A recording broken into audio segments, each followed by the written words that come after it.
दोस्तों, आज फिलीपींस की तरफ से एक फैसला ऐसा लिया गया है जो आने वाले समय में चाइना को बहुत ही ज्यादा भारी पड़ने वाला है। आप सभी ये बात जानते हो कि पिछले 2 से 3 सालों से फिलीपींस और भारत के बीच दोस्ती मजबूत होती जा रही है और अब तो फिलीपींस दुनिया का वो पहला देश बन गया है जिसको भारत ने $375 मिलियन में ब्रह्मोस मिसाइल देने का भी ऐलान किया है। ब्रह्मोस मिसाइल की डील भारत और फिलीपींस के बीच जनवरी 2022 में ही साइन कर ली गई थी और उस समय भारत की तरफ से फिलीपींस को ये आश्वासन दिया गया था कि हम आपको ब्रह्मोस मिसाइल की डिलीवरी फरवरी या फिर मार्च 2024 के एंड तक कर देंगे और भारत दिए गए समय पर ही फिलीपींस को ब्रह्मोस मिसाइल सौंपने वाला है, क्योंकि आने वाले 2 से 3 दिनों के अंदर अंदर ही ब्रह्मोस मिसाइल के सब सिस्टम फिलीपींस पहुंचने वाले हैं और इस समय भारत से फिलीपींस और अधिक संख्या में ब्रह्मोस मिसाइल को लेना चाहता है,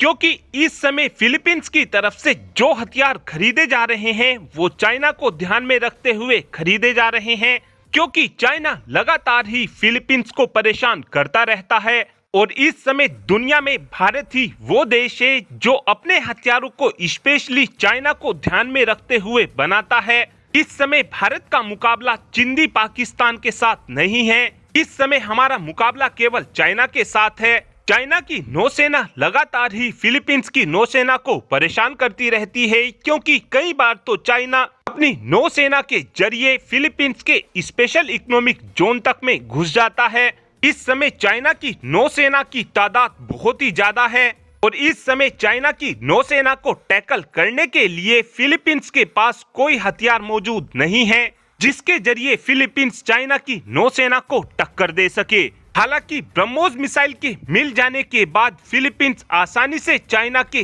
जंगी जहाजों को समुद्र में दफन करने का दम रखेगा, लेकिन अभी भी फिलीपींस के पास ऐसा कोई हथियार मौजूद नहीं है जिसकी मदद से चाइना की पनडुब्बियों को भी मारकर गिराया जा सके। इसीलिए ही अब फिलीपींस अपनी नौसेना के लिए पनडुब्बियों को खरीदना चाहता है और इस पनडुब्बी की खरीद के लिए जल्द ही फिलीपींस की नौसेना की तरफ से RFI को भी जारी कर दिया जाएगा और बताया ये जा रहा है कि इस डील में भारत भी हिस्सा लेने वाला है, जापान भी अपनी पनडुब्बियों को मैदान में उतारने वाला है और साउथ कोरिया भी अपनी पनडुब्बियों को फिलीपींस के लिए ऑफर करने वाला है। इस कॉन्ट्रैक्ट में भारत की तरफ से मजगांव डॉगशिप बिल्डर हिस्सा लेने वाला है और भारत की तरफ से फिलीपींस को अपनी कलवारी क्लास की पनडुब्बी ऑफर की जा सकती है और साउथ कोरिया की तरफ से अपनी KSS-3 पनडुब्बी ऑफर की जा सकती है और जापान की तरफ से शौर्य क्लास की पनडुब्बी फिलीपींस को ऑफर की जा सकती है। और अब आप ही कमेंट कर बता सकते हैं कि क्या हमको फिलीपींस को पनडुब्बी भी देनी चाहिए, हाँ या फिर ना। इस बात का आंसर आप कमेंट बॉक्स में दे सकते हैं। Thanks for watching this video.